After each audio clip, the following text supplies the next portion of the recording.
የተስፍሽ አረርጌው አክስት ከገጠር ዶሮ ይዛ መታ በር ስታንኳኳ የተስፍሽ አረርጌው ሚስት ወጣ ሂጂ ምን ልታረጊ መጣሽ ብላ መናጭቃ ታባራታለች። ከዛ አክስትዮ በር ላይ ቁጭ ብላ ስጠብቃት ተስፍሽና ልጁ ከመኪና ወረዱ።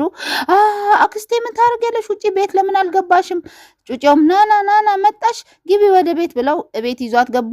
ከዛ የተስፍሽ አንቺ ሴትዮ አሁንም ተመልሰሽ መጣሽ አለች። የተስፍሽ አክስት እንደሆነች አታውቅም ነበረ። ከዛ ተስፍሽ አክስቱን ወስዶ ሶፋ ላይ አስቀምጠው እንዴት እንደዚህ አይነት ነገር ታደርጊያለሽ አክስቴ ላይ ስትል ሚስትየው እኔ አላወቅኩም ስትል አክስቴ ባትሆንስ ሌላ ሰው ብትሆንስ እንዲህ ታደርጊያለሽ ብሎ ተቆጣ።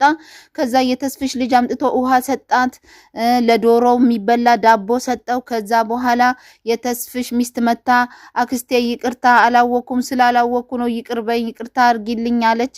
የተስፍሽ አክስት ችግር የለውም ልጄ ይፈጠራል ይቅር ብዬሻለሁ አለቻት። ከዛ የተስፍሽ ሚስት ደስ ብሏት ሄዳ አክስትዮ ያመጣችውን ዶሮ አርስቶ ሰርታ ምግብ ጠረጴዛ ሙሉ ሰርታ አቀረበች። ሁሉም ተሰብስበው በፍቅር አብረው ይኸው እየበሉ ነው።